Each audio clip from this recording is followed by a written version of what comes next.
Thanks very much. Just before I start, I'd like to thank Heather.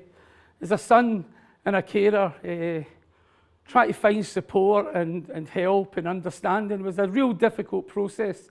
And as a would-be awareness campaigner from my bedroom originally, I'm really grateful that Heather took time to engage and come and meet me, came through to Glasgow to meet me, and I really want to thank her for that. It doesn't happen enough that people take time. I think time's something that's missing. And I've really enjoyed the last couple of days as a son. I know roughly what the Care Inspectorate do. I see it on the news sometimes, and maybe for reasons that things have been brought up.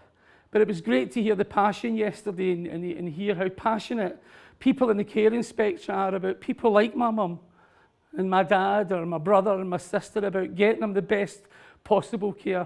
And I want to thank you for that. It's inspiring and encouraging to know that people really do care. And I'll take that away with me from yesterday and today. Yeah. So my name's Thomas Whitelaw, and I was a full-time carer for my magnificent, beautiful, kind mum, Joan. My mum had vascular dementia. My mum passed away on the 22nd of September last year, and I cared for my mum from August 2007 at home until she sadly passed away. I stumbled into being a carer for my mum. I was, as we do, and as my dad nudged me a long time ago and kind of said, "Is it not time you left and kind of got on with your own life?" But and living my own life, and from a distance, I knew something was changing. I couldn't get my mum on the phone was the start of it, but I was putting it down from a distance to my mum getting older, and lots of other little things. But I came back to visit my mum. I came back for a reason, and not at that time to become or know about dementia or be my mum's carer. I came back because I had split up with my girlfriend. I travelled with my job pretty much 10 months of the year, around the world mostly. And like every good Glaswegian or Scottish boy does, as soon as a girlfriend chucks them, the first place to do is run back to their mums. Because she always tells you you're all right. She always puts her arm around you and makes it better. But when I came home for the first time in my life, I had to try and put my arms around my mum and make it better for her. I had no clue what dementia was. I had no clue what a carer was. And interestingly, I was caring for my mum for a year before I knew who a carer was. I was caring for my mum for a year before I knew there was such a thing as carer's allowance. I had no knowledge. But I came back, and even at the very beginning, I was broken-hearted. And I'll speak about that later, more in depth about the reason coming back. But I came back, and I was only taking a few months off. My work was quite flexible, and I thought I was taking 2 or 3 months off. And I thought, I'll make sure, I'll keep a better eye. I'll do my bit for my mum here and try and make sure I'm paying more attention. But I can only say that was the start of 5 years of personal, absolute heartbreak. I defy anybody to say that dementia, watching someone you love with dementia and the whole journey, is guaranteed to break your heart. It certainly broke mine, and it broke my spirit in many occasions also. But I started, and after the 3 months, it turned into 6 months, 9 months, and after a year, I made the decision that I wasn't going to go back to work. And that decision came from finding scraps of paper in my mum's drawer with her name on it, with her date of birth, where she lived, and writing on her arm what her name was. I mean, to have to write on your arm who you are, must be terrifying. And then amongst that, we'd got my mum a diagnosis, and she was diagnosed with vascular dementia. And that was probably the start of where loneliness and isolation took complete control of our lives. We left the hospital one day to be told, "Your mum has dementia, someone will be in touch." But no one was ever in touch. No one ever got back in touch with us again. And that started a stumbling process. We stumbled through that. And after the first year, when I made the decision, after my mum looked to me one day and asked me not to put her into a care, and I tried to promise her that I wouldn't do that, Mum. things steadily took a quick decline. And after 3 years of caring for my mum, as dementia did everything in its power to challenge and affect my mum's greatness, her chance to be included, her chance to be looked at as Joan Whitelaw, daughter, mother, sister, auntie, granny, all these things, my mum was becoming viewed and just viewed as just a person with dementia. And I was struggling to cope. And we were both stumbling towards a crisis. There was 2 people in our house who were lost, who were scared, who were desperate for someone to tell us what to do, someone to prop us up. And on amongst that as well, not quite knowing how to ask or who to ask. And that's where it kind of breaks down, in between not knowing who to ask or how to ask and it not being available to you. And that came from a lack of understanding from me, because I didn't really understand what was happening and what was ahead. But all too often, a lack of understanding from people, and many with the best intentions, many people with good intentions who didn't quite understand how we felt, who never took time to ask who we were or ask what our needs were. And that held us back. And we reached an absolute crisis one day where I was going to my mum to a CPN to get one of her memory tests, a 15-minute meeting for someone to draw on a piece of paper and ask my mum what a triangle is and what a circle is in 15 minutes. And we got the bus together and I cried. I cried the whole way down in that bus, and people were looking at us in the bus.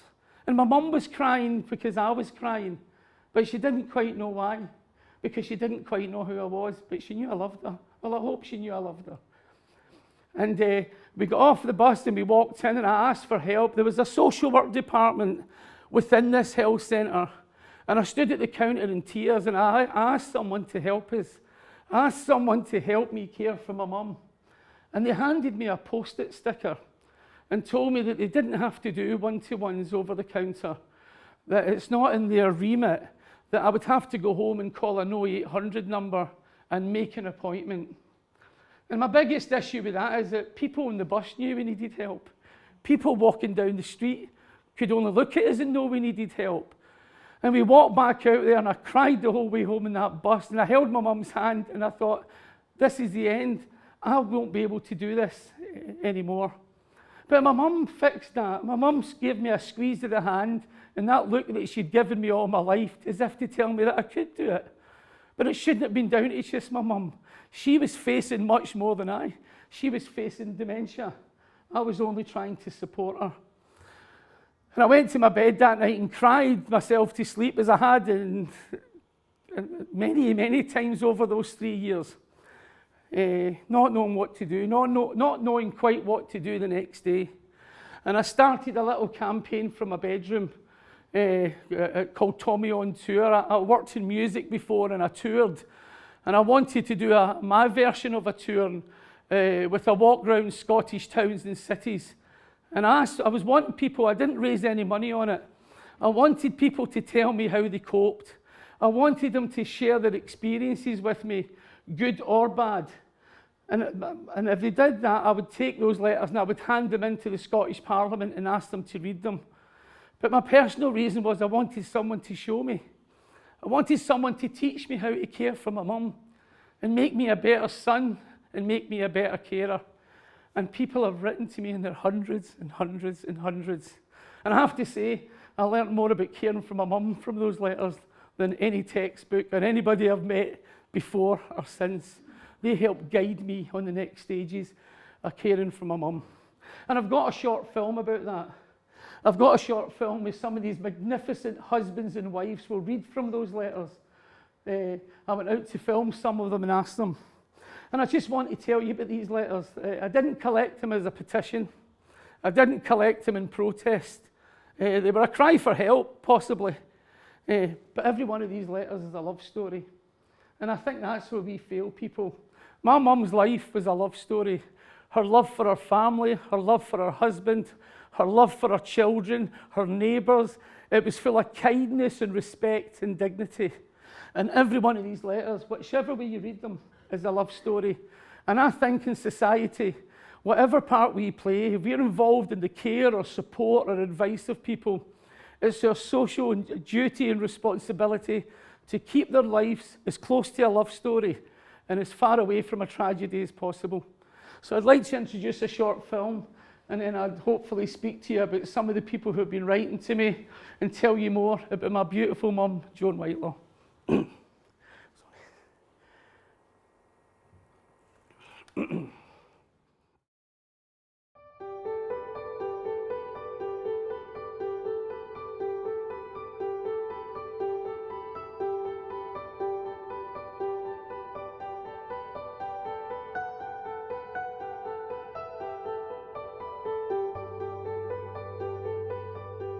Celtic Park.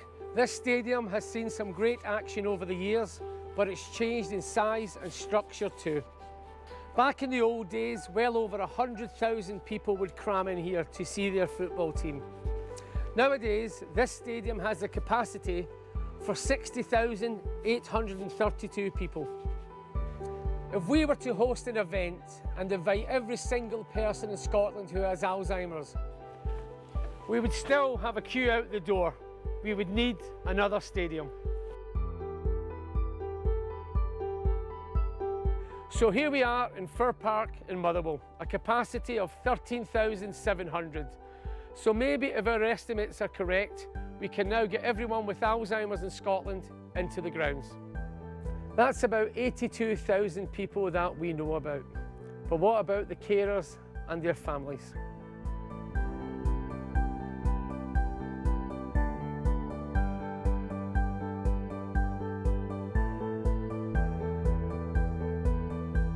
Ibrox Stadium holds 51,000 people, not even enough to have a carer each.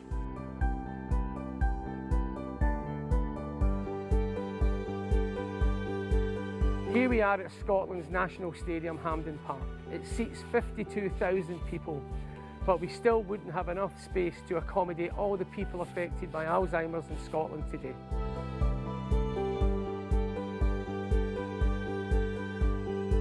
My name is Tommy Whitelaw. I'm a full-time carer for my mum Joan, and I have been for the last 4 years. She has dementia. My previous life, just like my mum's, is all but forgotten due to this cruel and all-encompassing condition. Dementia affects more than 82,000 individuals across Scotland every year, and countless more family members. In 2011, I decided to undertake a walk. I wanted to go out and meet people who share the same experiences of caring for someone with dementia like I have. I visited workplaces, football teams, and met with politicians. But most of all, I collected letters and emails from people who are caring just like me. So many people have shared their experiences with me of what life is like living with and caring for someone with dementia. The letters I collected have inspired me, and I hope they will help you understand the massive impact that dementia has across our whole society.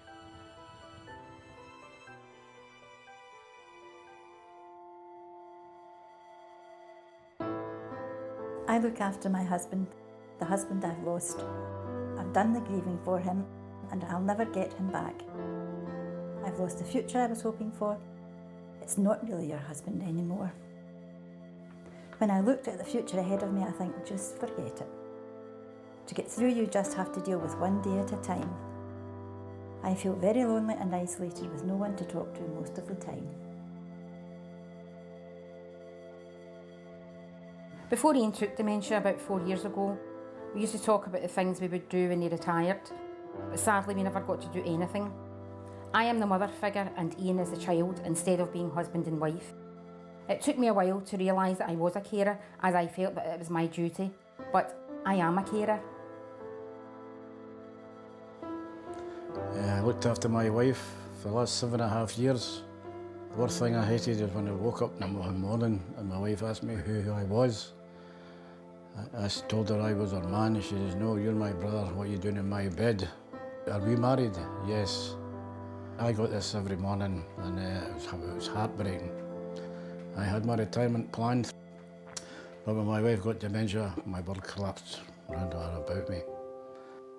And finally the doctor told me that my wife had to go into a home, which broke my heart. Being a carer for such a long time had a massive impact on my life. The need for informal carers will not disappear, and most people want to do it when it comes their way. But I believe that the strain on carers is unknown and largely ignored. The cost of paying for informal carers would be enormous, and I understand that it would be an unbearable strain on resources.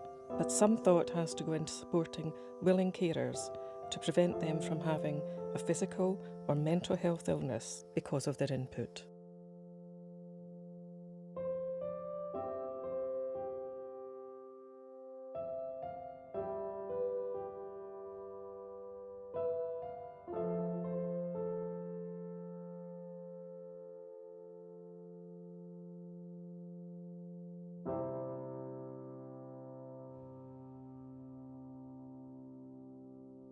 So while I'm here, it's Dementia Awareness Week, and I think I want to say something about dementia. My mum's been cared for this week in Lamb Hill Court Nursing Home, and that just happens to be the school my mum first attended 66 years ago when she was 5. When I was down there last night, I thought about my mum getting in the doors of that as a school 60 years ago. And you go to school to learn and absorb information, and you meet new friends, and you discover love, you discover hate, you discover the moon, the sun and the stars. Then you go to high school and you meet new friends, you lose friends, and you keep educating yourself, and you absorb all this and you take it in, and it builds you into the person you are. Then you go out and you get a job and you work hard, and for every pair of shoes you've got, you give your children 2 pair. And for every jacket you've got, you buy your children 2 jackets. And you meet a man and you fall in love with him. And you love him for 44 years, and you nurse him when he's dying. And your heart is broken when you lose that man. And then 66 years later, your son takes you back through the same doors of the school that you attended, and you forgot every single bit of that 66 years. And that's the tragedy of dementia. My mum doesn't remember all those good points, bad points, happy points, sad. And she can't remember my dad, the man she loved, for 44 years. And that's the most heartbreaking thing about this illness. So I just want to say that. And that's my wee mum, the hardest working wee woman I've ever met in my life. But my wee mum's the same as 80,000 other people who are struggling with dementia, and people who are caring for them.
I made that film for a specific reason, and not absolutely not in protest. These are love stories. They're not protest stories. They're love stories. They're the love of a husband for his wife, or a wife for her husband, or a daughter for her mother, whatever these are. And I just wanted to show you that, because that's the impact it has on families if they're not given the right advice at the right time. And time keeps coming up. You know, most people aren't asking for a miracle. They're asking for a bit of time and someone to take time to listen, advise, discuss, and be part of. That's what people are asking for in these letters. And I'd just like to say a couple of things about some of the people in the film. Irene speaks about mental health and physical. My mental health was questioned every single day caring for my mum, and probably still isn't to this day as I look back. I feel almost tortured sometimes because I keep meeting amazing people and I keep hearing about great things, but I didn't know about them. I didn't know about them at the time, and I missed opportunities that would have benefited my mum. And that's why we have to speak up and celebrate good things also. We have to publicise the chances that are available to people. No one should be allowed to reach a crisis. We fail every single person that we allow to reach a crisis before we help, before we support them. And the numbers, that film was made when I did my walk at the end of 2011. And I think I said 82,000 people have a diagnosis. And I think the new figures released just now are 86,000 people that we know of have a diagnosis of dementia. And I think there's another really interesting sentence in there from John Cashman, apart from his heart being absolutely broken, which tells the biggest story here, that the doctor told him his wife had to go into care. And I think if we don't put the right support, guidance and opportunity, we all deserve to make these decisions with the clearest of heads. And if caring at home or residential care, or if someone's in hospital, we should be part of that discussion. John's forever haunted by that the doctor told him that his wife. And if residential care is the right way and the best for the person, absolutely. But we should be allowed to make it with clear heads. We should be given the advice, the information and the understanding to allow us to make the best and right decision. And I'm quite uncomfortable with that line that the doctor told me. It makes me feel uncomfortable. And I spoke earlier about collecting letters and coming home to visit my mum because I had been chucked by my girlfriend. and the reason for that was I'd been going out with my girlfriend for about 8 years, and we both travelled. We both travelled with our jobs, and my girlfriend kept trying to tell me, and I won't go through the whole list because we could be here for the whole day, that I had to get my act together, that I had to grow up, that I had to stop my, this list of things that I was affecting her life with. And the more she shouted it at me, the less I heard her. And the more she tried to talk to me about it, the less I heard her. And even in the most intimate moments when she almost tried to plead with me, I always managed to tell her, it's fine, I'm going away for 2 months. And I promise you when I get back, we will sit down and we will fix this. My girlfriend, we were getting older, she wanted to have children, she had plans for her life. And I was included in them, our life. And I always managed, and I got away with that for far too long. I got away with that for 2, possibly 3 years, of always promising to listen. And the last time I was going away, I was going to America for 3 or 4 months. And when I got there, I opened my suitcase, and there was a letter inside it. And nobody had ever sent me a letter. Nobody had ever, from the generation of barely talking to people anymore unless it's Facebook. But she sent me a letter, and every single thing she said in that letter was completely true. That I was holding her back, that my inability to listen was having a massive impact on her life, that my attitude and my unwillingness to change was affecting another human being's life. And she was right. It was uncomfortable reading, but it was absolutely true. And that's what this is about. It's about how our actions, how our ability to listen or not to listen have a massive impact on the life of others. And she was right, and we split up, and I miss her. My heart was broken, but she was absolutely right. I had held her back. I wasn't bringing any benefit to her life. And that's the part we play. If we love somebody, we should be bringing benefit. We should be encouraging them and celebrating them and looking after them. And that's why I wanted to collect letters, because a letter made me understand how my actions were holding someone back. And I thought, if I can collect the letters from husbands and wives and daughters, and I can ask the NHS to read them, I can ask the Care Inspectorate to read them, I can ask the government to read them, maybe they'll understand the impact that this can have. Because they're life stories. They're absolute life stories. These letters are incredible. You hear how a husband met his wife, the first dance they had, and bringing up their children. And it's beautiful. And then dementia comes, and the tone changes, and the understanding changes. And I often look at them and think, someone that I've met maybe in this room today or yesterday, had just walked in at that point, They could change the next part of that letter. They could keep it closer to a love story by giving them advice and guidance, propping them up, a shoulder to lean on. And it's not changing a letter. If you read them, you could change someone's life. And that's the ability that every single person in this room has today. Everybody in their job that you do as the care inspectorate, but in your community and across your family, you have the ability to keep people you know and strangers' lives as close to a love story as possible. And I want to speak about some of the letters that people sent me. I was contacted by two sisters who stay somewhere in the middle of Scotland, and they asked me to come and visit them. They told me that their story was so tragic that they didn't want to just send it. Could I come to their house and collect it? And I got the train through one day, and I knocked on their door. And when the door opened, one sister was standing so angry and, ready for a fight and agitated, and just the anger, the door was full of anger. And the other sister, her head was down. And you only had to look in her eyes to see how her heart was broken. She couldn't lift her head off her shoulders. And I had been both of those sisters at different points caring for my mum. Sometimes in the same day. I had been angry, I had been scared.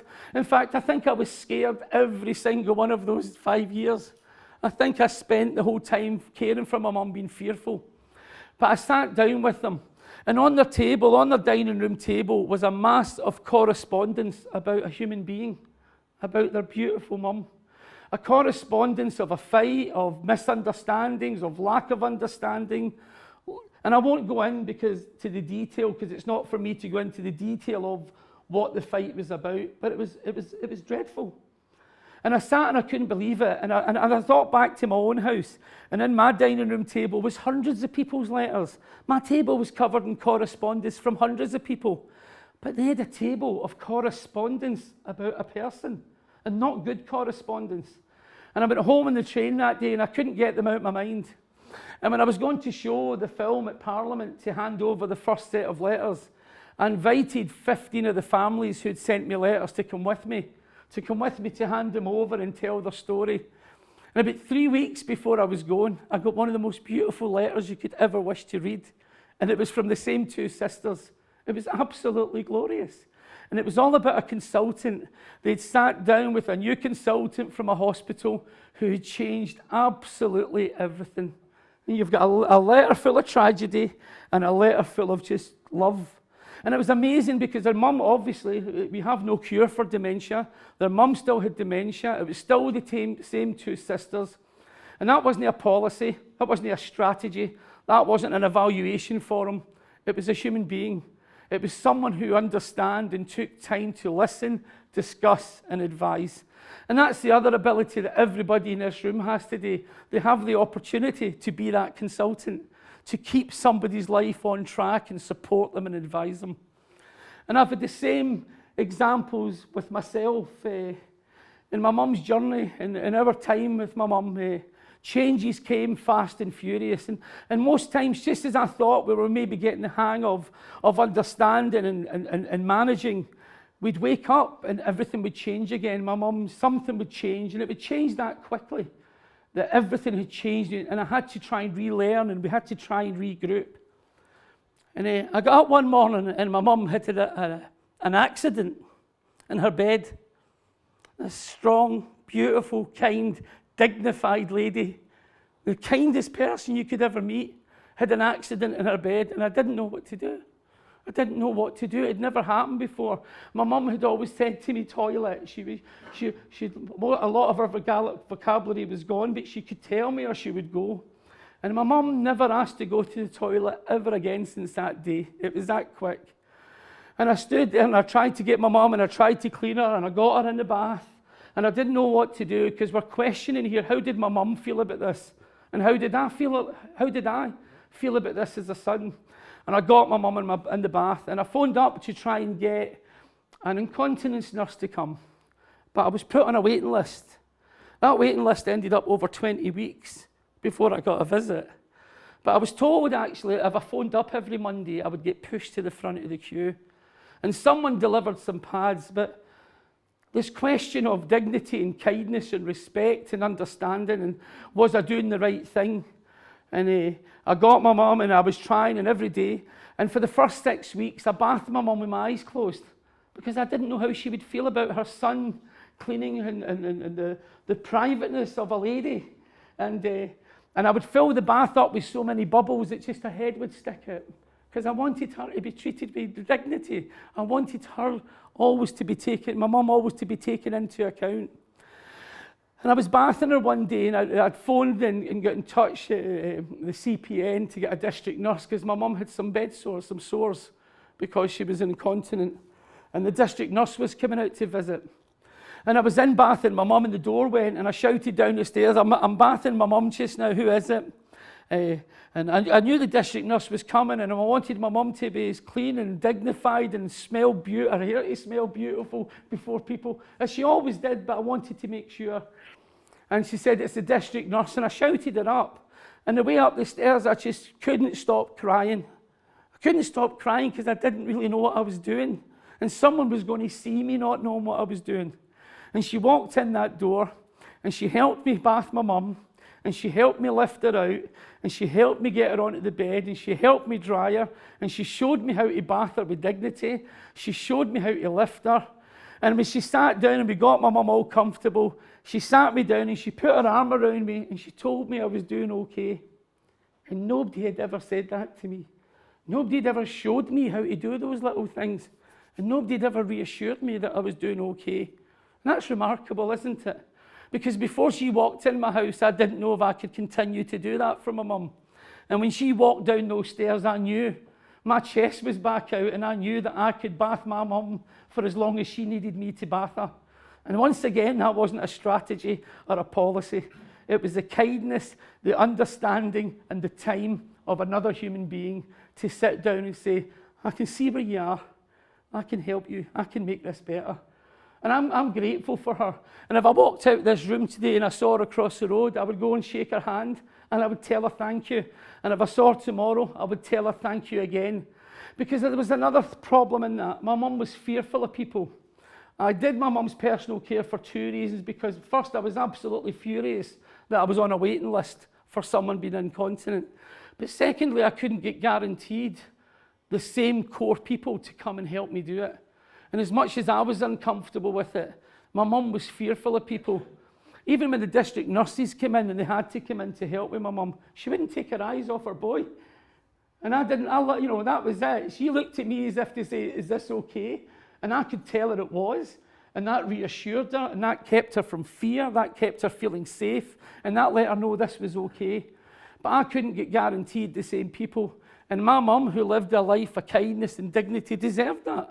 I absolutely believed she deserved, because that would have helped me with the same core people. Because they could have let me know if sores were changing, or if they would have got to know my mum. My mum was unable to speak at this time. She spoke very rarely. But they would have got to know my mum's physical condition. They would have got to know about her. She would have then looked at them with those eyes that she looked at me at and thought, I feel safe here. She wouldn't have to look over their shoulder, because she would learn. She would understand that they were being kind and they were trying to help her. But if you can't get a guarantee of the same people, that's a question of dignity, respect and kindness. But in many ways, that unfortunate case created some of the most special moments with my mum. I loved pouring water over her back, and she hadn't spoke for days and she would say, lovely. I mean, that's a memory, isn't it? That's the only words you maybe have heard for 4 days. And when she looked in my eyes, that told me we were okay. That's the greatness about mums and dads. Even when they're facing everything that's against them, they make it better for their children, no matter how young or old their children are. And that's why we as a society have to respect and treat every mum and dad in this country with the same kindness and love that they give to their children. That's our absolute duty to do that. And because I do collect letters, I've brought one that I'd like to read out to you. Unfortunately, I'm getting older and I've just started needing reading glasses, and I got these for £1, so you have to forgive me.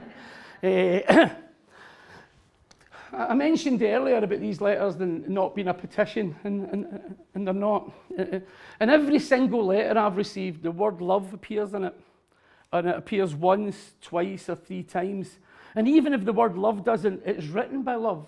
The story is about love. But it's matched in just about every letter by loneliness, isolation, and understanding. And a lot of that comes from, I don't understand, can you help me understand what's happening here? But also about the understanding of people that we engage with. And that, if we have, that they're crucial how we engage with people. And caring for my mum, we had a big family, but our life, our chance to be part of our community and family and friends was replaced by loneliness and isolation. And most of our interactions over the years were when my mum was more able, when we visited a clinic or a podiatrist or a CPN or to the hospital, or when someone came to visit, usually concerned with my mum's health. In between that, it was just pretty much mum and the two of us. So these interactions we have with people are absolutely crucial, because they're not just about those 15 or 20 minutes.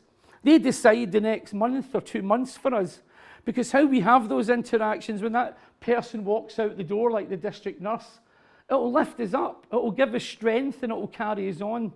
But if it goes in the opposite direction, it will knock us back down on our knees.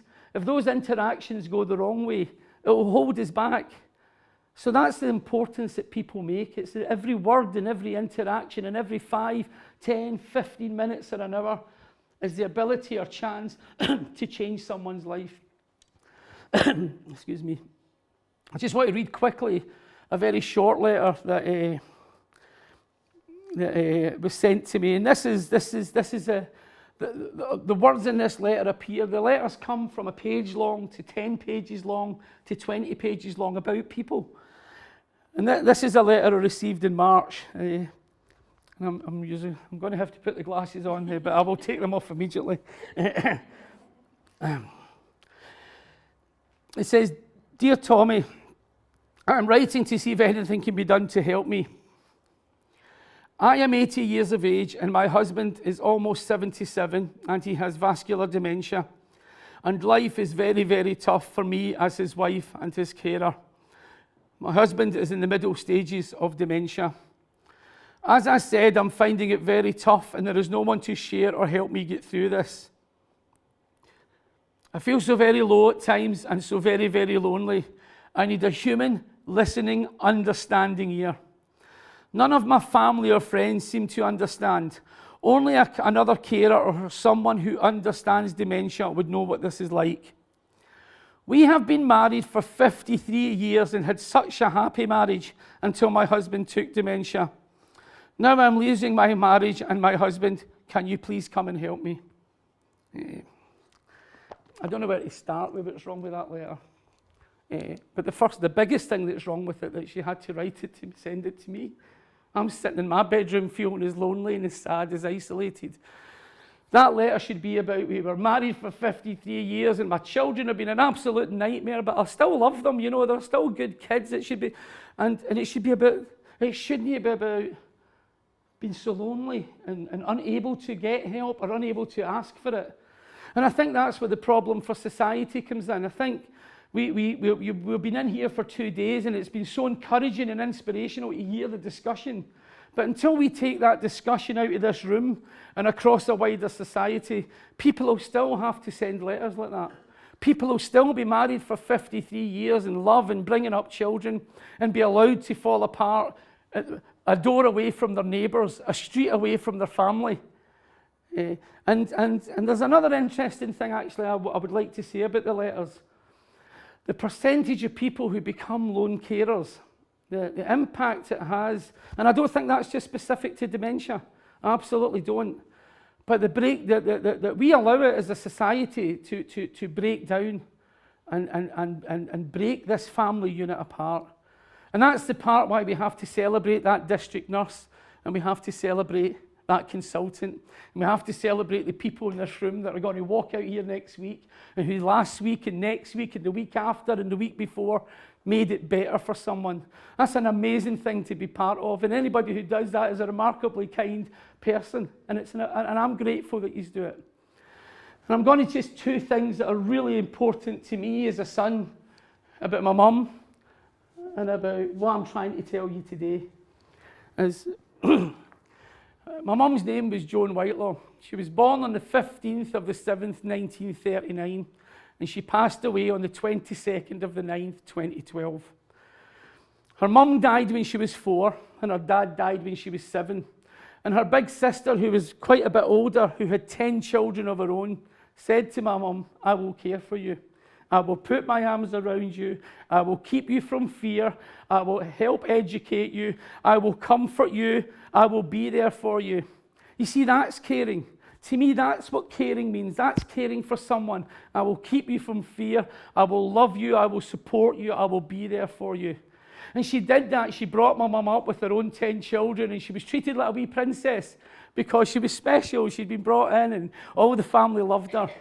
And that was the building blocks. That relationship was the building blocks that made my mum the most kind, remarkable person that she was. That made my mum who she was. And then my mum went out and she left school and she became a seamstress.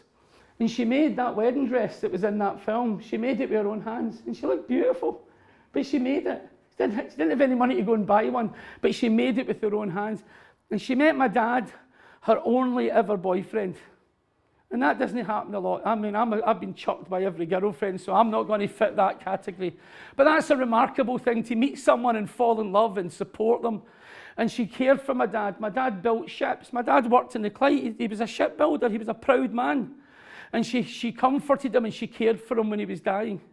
And she looked after him. And when my dad passed away, I thought my mum was going to die of a broken heart. And I still question to this day, what is crueler, to die of a broken heart or not remember why your heart was broken? That question is in my mind all of the time. And my mum was remarkable. When my dad, the last years of his life, he was unable to walk a great distance. He was breathless and lots of health issues because he was worked so hard. And my mum went out and she worked in Paisley in the mill night shift, and she went out every night, 10 o'clock at night, back in at 6 in the morning, and was there for her family and took nothing. She really took nothing for herself, my mum, but she gave it to her children and her family. And that's kindness. And when my dad died, in the following years after that, until me coming home and dementia coming, that felt like the end of that love story. It felt too hard for me as a son to continue the love story that started when her big sister put her arms around her and said, I will care for you. It felt too hard for me to continue, which should have been a love story from the beginning to the end, but it didn't feel like it. Too often, it didn't feel like it. And that's a really short description of Joan Whitelaw. It's quite brief just now. But everybody in this room now knows more about my mum than anybody involved in her care in the last 5 years. Because nobody ever asked me who she was. Nobody ever asked me what made her smile, what made her cry, what made her feel safe, what made her feel scared. And if you don't answer these questions and if you don't ask these questions, how can you really care for someone? How can you care for someone from a diagnosis or an evaluation form? And the saddest thing about that is they missed the chance to meet a remarkable woman who would have given them so much more than she would ever ask them to give. And that's the sadness. That's when we get care wrong, when we know nothing about the person, when we don't know about how hard she worked and how kind she was and what made her feel safe. And that's the theme of the letters. These questions have to be asked. That engagement has to be there. That inclusion, that partnership, that kindness and that understanding. Because without that, we stand here today like me, feeling let down and feeling broken-hearted probably forever now. And before I go, I just want to mention on a good note, which was in the last couple of weeks in my mum's life, the last 6 weeks, my mum wasn't in hospital often. Very, very few times, my mum, but she was admitted 4 times in the last 6 weeks for a week at a time. And in the last of that, I was bringing my mum home and I was trying to have a discussion with the hospital about where we were with my mum. And the discussion always just seemed to be, well, it's kind of end of, what does that mean? But it's dementia, we can't really. Well, when my dad got told he had cancer, they told him he had 9 months to live, and he lived for 9 months and 3 days. But I could never get anybody to discuss it. It was always just pushed towards dementia. And my mum was unable to swallow. She couldn't take fluids or hard solids. She could take soft solids or fluids with a mixture. And we got out, my mum came out on the Friday afternoon, and they forgot to put in my mum's bag the mixture for me to mix for my mum. But they also forgot to put it on the prescription they gave me to take to the chemist. And I got there, and we only had, there was a tiny little tub in it, and from the Friday to the Monday. And I ran up to the chemist, which I'd been getting into for 5 years. I was never out of it, caring for my mum, you know, with all these different, from diabetes. I was in it all the time. But they wouldn't give it to me. Only a hospital can prescribe it. And I stood crying, I stood asking them, it's a Friday, and they said, we can't do it. And I phoned the GP, and he said, I can't prescribe that. It only can be prescribed by a hospital. But while my mum was in, the speech and language therapist was showing me to change the texture for my mum. And she said to me, there's my number, if you're ever really scared, because she knew I was scared. I knew my mum was dying. She said, if you're ever really scared or it's not working, there's my number, just phone me. And I ran round the house and I looked out her number and I phoned her. And she drove from the Southern General Hospital to my house.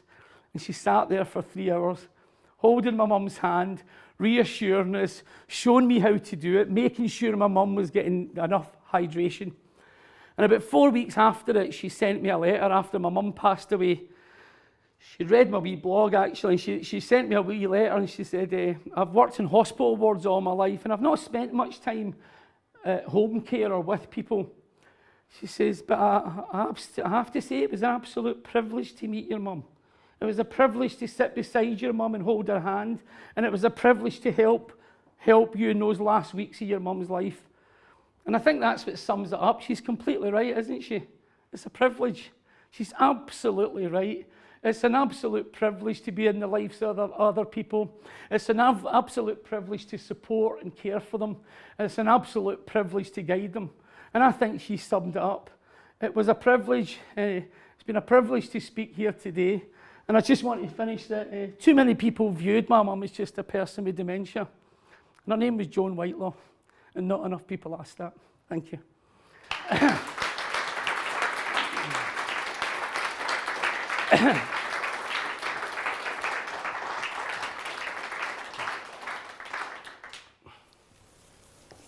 Sometimes after you hear Tommy, you're not quite sure what to say after you hear that.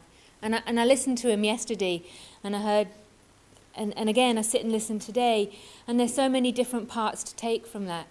And I think one of the key parts that I take, I know sometimes we all feel helpless with maybe part of an organisation that we don't feel is moving the way we want it to move, or we're part of a social care system that doesn't maybe live our values, or with providers that maybe, you know, we think where's their motives and everything like that.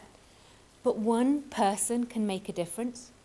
So you don't need to have the backup of everybody behind you. One person can make a difference. You can make a difference every single day that we work. And I'm sure everybody here probably does do that. But it's taking that time to have that conversation. It's taking that time to make the extra effort. And I think when we go out and we speak to carers who are doing really hard jobs, sometimes feeling not very motivated, not very valued themselves, the one message we can take from Tommy is that they can make a huge difference to the life of somebody with dementia and their family and their carers just by those extra words, by the extra care and tenderness and love. We talked this morning about having a tender heart to go into that I-thou relationship. And sometimes we actually have to open up our own hearts and expose ourselves to this too. I'm going to pass the mic around. If anybody's got any questions or any thoughts that they want to say to Tommy, I'll gladly pass this around. Any thoughts or questions at all? I just wish I'd known your mum, because she sounds an absolute gem. She sounds like she must have been just a wonderful woman, and I think the way you've described it is something that will stick in all our minds. And if ever we forget to keep the person at the forefront, then I'll just need to think of Tommy. Mums are brilliant, aren't they? Yeah, I mean, that's the thing about mums and dads. And we forget that. You know, I was actually sitting thinking today that how do we look at older people? We look at a child and we would comfort that child and we'd pick that child up and we would make sure it was nurtured. It's like my mum's sister saying, I will care for you. But I don't feel we look at older people like that. And I don't think that's dementia specific. I think that's how we look at people in our street and on the bus. And I think some of the stories we hear, if it was about a child, there'd been absolute uproar. But sometimes when we hear it about our parents and our grandparents, it's as if to say, oh, well, they're older. But they're not older. They're our mums and their dads and their brothers and their sisters. But you're right, and I'm going to just have to agree with you. She was the most remarkable person. She was. I was writing in my blog a couple of weeks ago because people keep saying to me, oh, that was great, you cared for your mum, oh, you did amazing. And I never really did. I struggled to do it. But there's an aspect of that is missing, that my mum still cared for me. On the days that I described that I thought I couldn't make it, my mum would just give me a wee look or a wee squeeze in my hand, and she could sense, in amongst everything that she couldn't in many ways, she could sense that the person beside her needed her more than, and that's a remarkable, and I can't forget, it's the most remarkable of things, that she could sense every time when it was just about to, you could call it explode in my heart or in my head, that I was falling apart, that she would do the little thing. Honestly, I'd be moving her bed. I had a bed where you could move, and I'd be fixing it. I was leaning over one day, and I was kind of crying when I was doing it because I was struggling, and she just rubbed the back of my head. And I thought, I'm standing here crying, and you're just making it better. That's how ridiculous this is. But that's the greatness of people. And we forget the ability of, we forget what they give. But yeah, I'm just going to finish with that. Yes, I agree with you. She was brilliant. What happened, Tommy, when you took your letters to Parliament? How did they respond? Well, I've now, I have to say, and I'm not political about this in any way. I took them to Nicola Sturgeon, who was the then Health Secretary, and she invited me every 3 months. In fact, I'm seeing with Irene Oldfather, who I work with on this Dementia Carer Voices project. I'm meeting Alex Neil again on the 19th of September to discuss the next letters. They took them and they're reading them. That's what I've asked them to do. Someone asked me one day, what's the headline for your campaign? Because most people are saying, down with this or up with that with placards, but there really isn't a headline. That's my story, and I want it to be, I want people to decide what the headline is by reading the letters. It's not for me to give it a kind of a headline. But I will say, in reading those letters, they meant something, because 4 weeks before my mum passed away, very privately, Nicola Sturgeon came and sat in my house for 4 hours, holding my mum's hand and brushing her hair. And she wanted to meet Joan Whitelaw. So that meant that, on a personal level, the reading of these letters. I absolutely believe in life stories. I absolutely believe it's the whole part of everything that the care inspectorate and the people that you engage with have to do. But I absolutely believe by reading people's life stories, we'll remember why we have to care for them, because we'll understand everything about them.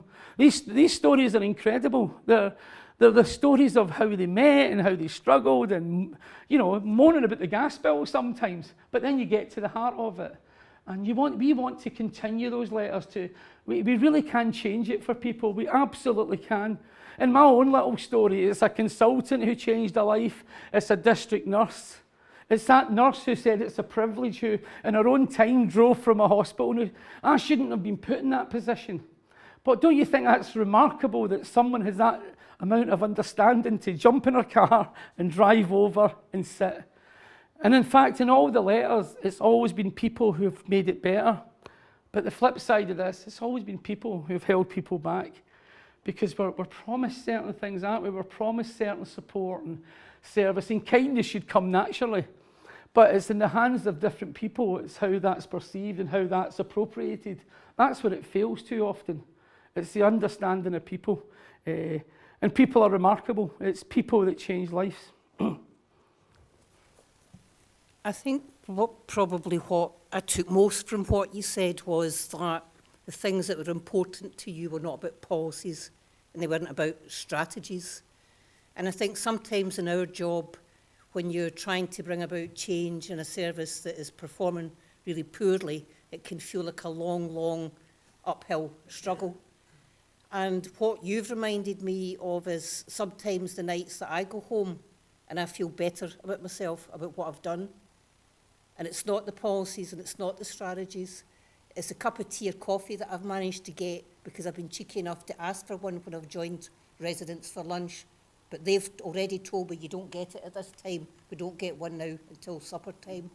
It's the care home that you go into where people are miserable and bored and sitting round in a circle, and you're working away to get an activities programme in, and the next time you go in, you can just feel the atmosphere lifted, and there's smiles on people's faces. And sometimes it's the small things that we get our kind of feedback from and remind us that it isn't just about policies and strategies, it's about the wee things. I'm going to absolutely agree with you, because it is the small things, isn't it? Because if I look back at caring for my mum, it's those little things that make my heart smile. Because they didn't just make it, and you see that couple of minutes you're speaking about. It's when you walk out that door, it's the impact it has after you walk. That's the same if you make a mistake. But when I speak about the district nurse telling me and showing me what to do, she did me the greatest service ever, because when she left that day, my spirits were up. And when I bathed my mum the next time, I bathed her with more confidence. I bathed her with more love, because I always loved, but I was fearful. And that couple of minutes where she could have just come in and changed a bit of dressing in my mum and not really been that bothered about how I felt.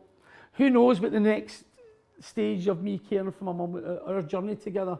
So it is remarkable, and I absolutely believe in and then the people that I meet and I try and engage with people, they never say to me, you know what, that policy just changed my life last week. It was on the news, they've got a new strategy out and it just changed everything. It's always about a good social worker, a good nurse, a good GP, a good neighbour, a good family member. And I don't think there's enough of that. I don't think there's enough of celebrating the greatness and the kindness and the good work that's been done. It's hard to read it, it's hard to get it in the news, and absolutely we have to challenge. I mean, that's the job. One of the jobs that you do here is to go out and challenge that and fix it. But we have to balance it by celebrating great people and good nurses and good care inspectors and good sons and good daughters and good mums and good communities. If we do that, it'll inspire other people to follow. They'll never read a strategy. They'll never read a policy. But they'll certainly know when somebody with a bit of kindness has walked through their door.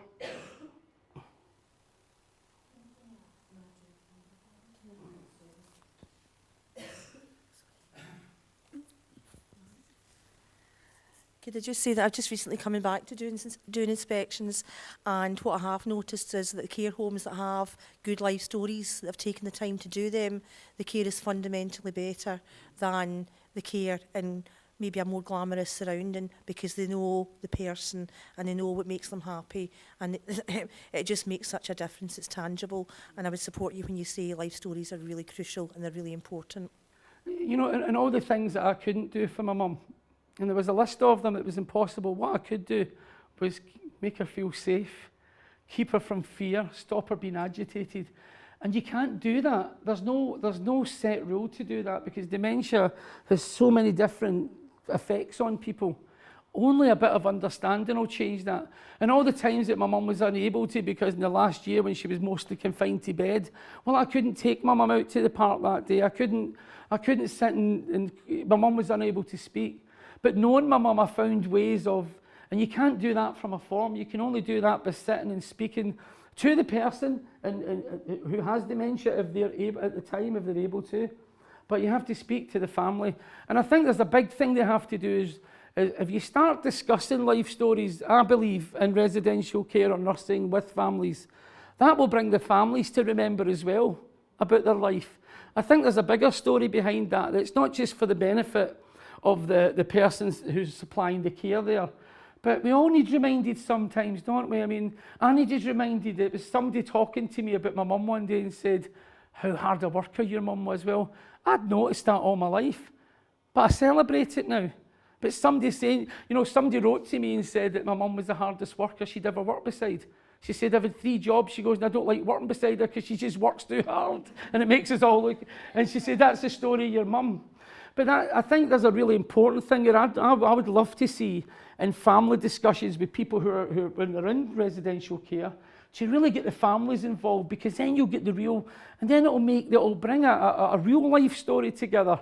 Because maybe one son or a nephew or a niece will remember something that was really important.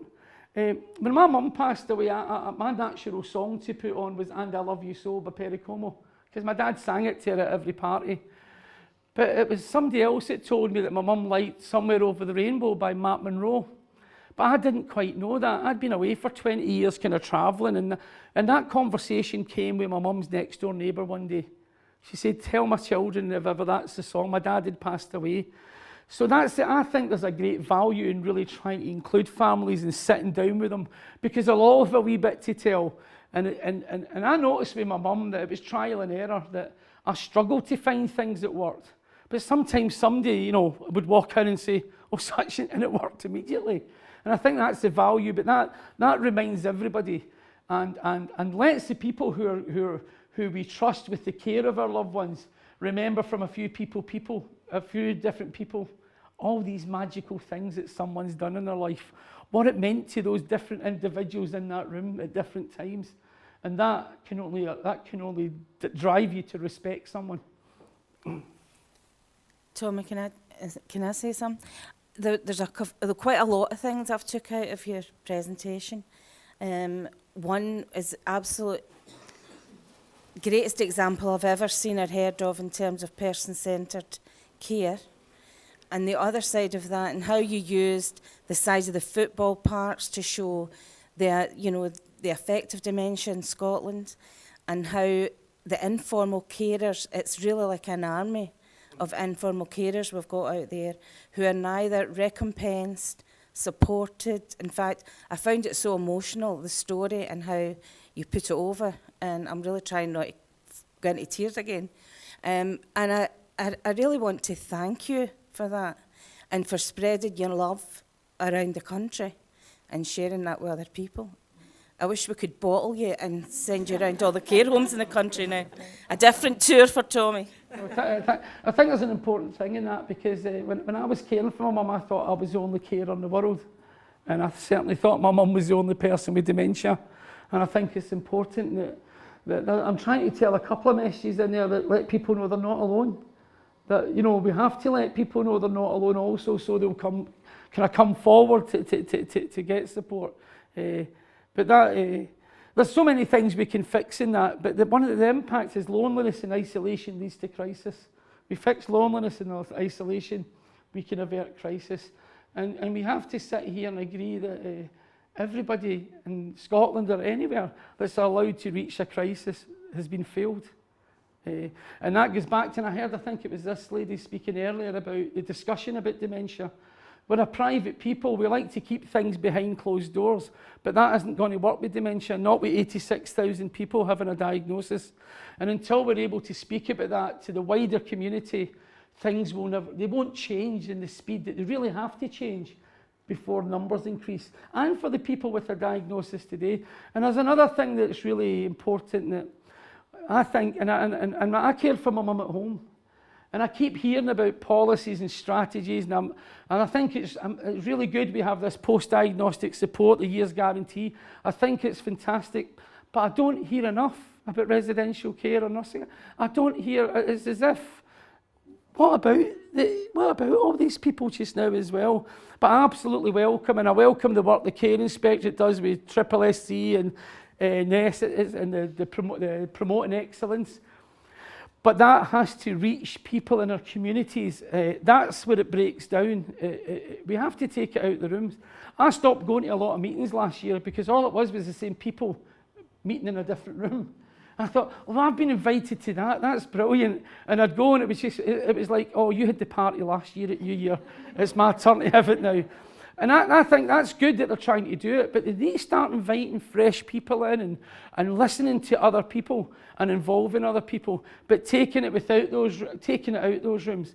I only, about 6 weeks ago, had a distant cousin of mine who, my journey with my mum is well documented, and I've had quite a lot of coverage last year in newspapers and on the TV, and I sat with a cousin in absolute crisis.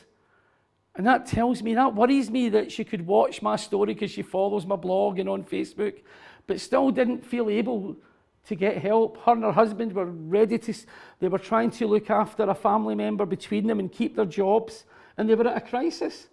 And that concerns me deeply because I didn't know, but if I would have watched them, I would have tried to maybe I think. So that tells me that there's a real issue about talking about dementia, about we need to stop whispering it. We need to stop whispering it, and we need to give Joan Whitelaw and all these other people a chance to be part of communities, and a chance to live, a chance to be part of, a chance to cherish, love and enjoy. We need to stop writing people off.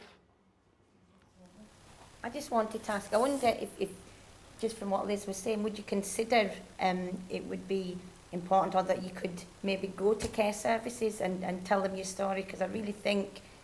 Well, that'll all be defined by the response to the email I sent Heather at 10 o'clock last night from the Queen's Hotel. So if anybody's got any suggestions, I have, and I know Heather's been busy today. After meeting everybody today and spending some time with some people last night, which was really kind, I really enjoyed that. As soon as I got in the hotel last night, I sent Heather an email and said, is there a way we could do something together where I could go out with some of these life stories or whatever that may be and go around residential care and with some people from the Care Inspectorate and just speak as a son. I always wanted to speak I made a promise to my mum that I'd always speak as a son, her son or a son. But I would love that opportunity. But I think all eyes should now look over to Heather Edwards. And I think we can absolutely say absolutely. I mean, if we talk about involving people and an organisation for improvement, it starts right here. And if we're an expert organisation, that's what we pride ourselves on. But you know what? Expertise comes in many forms. And what we have right here is an expert who is able to go out and take his story and take his message to the providers that we work with. If we want improvement, I think hearing Tommy would guide that improvement. So for me, I read your email. Oh, did you? She's never replied. Slam me down. I hope that was a positive reply there by It was a positive reply. Have you got that in film? She's read my email, but she never said yes or no. You know that feeling with you. No, I mean, I think... You're meeting the board tomorrow, Heather. I am meeting the board tomorrow. It comes at a good time, doesn't it? And I really think that this is our chance to take some of the dementia out of the medical model that we've been really focused on. We have to understand the medical side of it. And I come from a medical background, so things like understanding delirium, absolutely. I want people picking up delirium, understanding pain, making sure that's addressed and all the rest of it. But we're talking about living with dementia. That's our message here. We're talking about how you continue your life, whether you're in a care home, a nursing home, you're still at home with family. It's about how to still get your potential as a person out there. And if we really believe in person-centred care, that's what it's all about. So I'll be taking Tommy's message with me to the board tomorrow, absolutely. We've already met with Charlene Guild from the Involving People team anyway, so we did that a couple of months ago. And I think it's about then knowing how best to use Tommy. And it's about how to get your message across to the greatest number of people. You're already going out speaking to whole heaps of nursing students that are coming through, many of whom are really heartbroken, I suppose. If we talk about love and heartbreak, because they're going into services where they're coming out with these ideals of what they want to see, and they're not necessarily seeing it reflected in the care around them. But this raises bigger issues, and it was what we were talking about this morning about where we see older people in our society, how we view them, is it just good enough? How do we view that person with dementia? If we really don't think that person is whole in some respect, then does it matter if I go back to them in 20 minutes, even though I've said that? Will they remember, and don't need to go back? It's challenging our expectations and all of our expectations of what we think is good enough. In the Care Inspectorate, we have the grade of adequate. What is adequate? I'm not quite sure about that. I don't know what it fully means.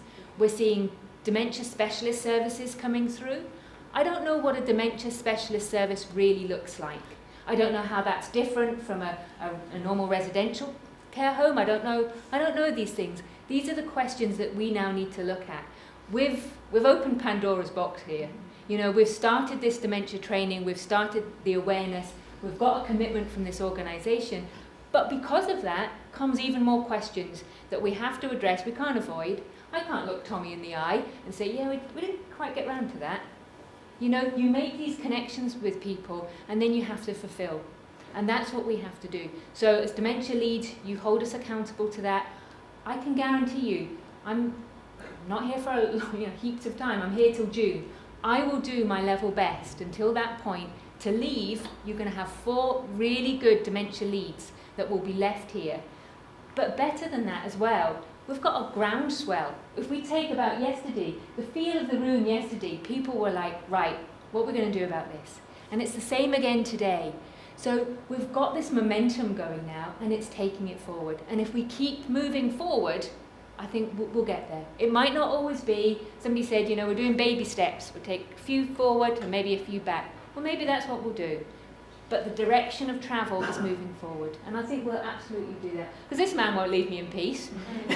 And, we've got to keep doing that. So I'm hoping I'll get a positive response tomorrow. I'm absolutely anticipating I will, because I don't think anybody can argue with this message. We talk about person-centred care and things for making lives of people with dementia better. What is there to argue about there? There isn't. So I'm really positive that we can take things forward.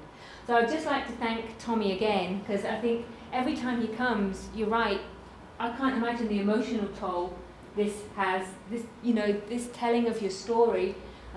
We really appreciate it. It's helped us enormously, so thank you. Thank you. Although I do think I'll pay for it.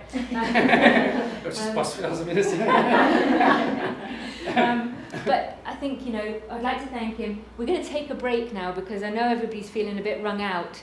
So we'll take a break, have some coffee. Tommy is around, so if you want to have a chat with him or thank him or, just something that you don't want to do in front of a group, then please do it. So once again, thank you, Tommy Whitelaw.